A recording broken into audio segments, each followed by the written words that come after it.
Hi, my name is Carolina, and in this presentation, I'm going to walk you through the basics of MLA formatting. So, this includes how to set up your paper, how to use in-text citations, and how to create a works cited page. So, MLA is basically a standardized way to format essays and cite sources. So, especially in English classes or heavily writing based classes, you'll use it a lot. So, the big idea of MLA formatting is consistency. To always use the author's last name and a page number when you cite the sources, and to make sure that you're consistent and including both of those every time you use MLA formatting.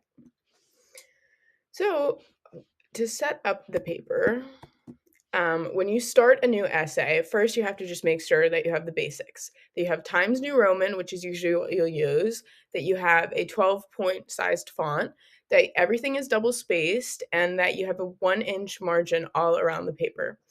So to add a header, you would use your last name and the page number in the top right corner as so. So for me, it would be Carolina 1, and then so on. And then you'd have the first name, your first name and your last name. You'd have your teacher's name. You would usually have the class name, and then the date and the month, the year of all that you wrote. And then centered underneath, you would have your essay.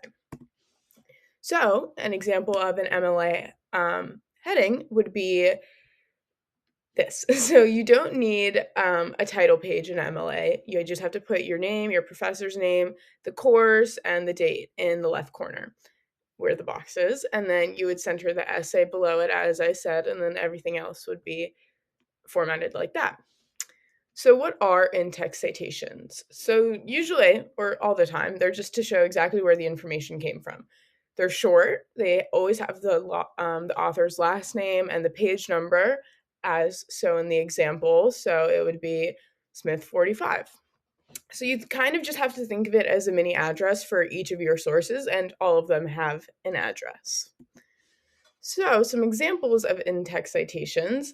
If you mention the author in your first sentence or at the beginning of your sentence, at some point in the sentence, you just put the page number at the end in the parentheses. So that is shown where it says no author. Climate change effects, you don't need any of the source because you have where it came before.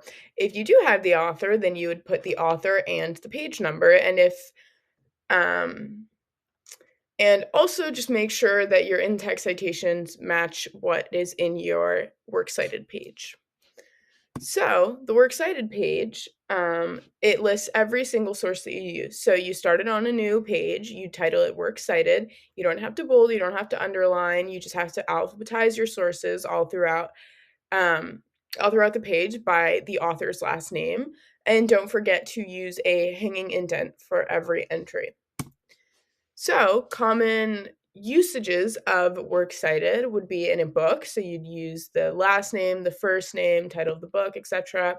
For the website, you would use page title, website name, publisher, date, URL. And for the article, you would use the first and last name, the article title, the journal name, volume, all of that. So, for books, you usually just list that.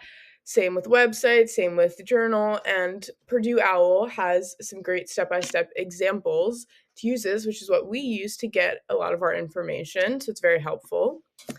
So with that, there are a lot of common mistakes that happen, like not italicizing, using bold and underline where it doesn't need to be, not matching your works cited page and your in-text citations, not having dates if they're accessible to you.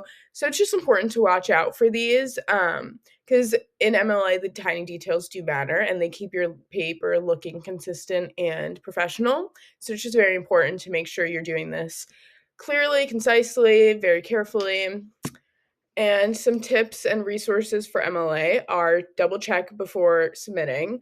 Use Purdue OWL if you need help, or any citation page could be helpful. And save a template for future essays. If it could help you, then it could help you in another one. So that is my presentation on MLA formatting. Thank you for watching.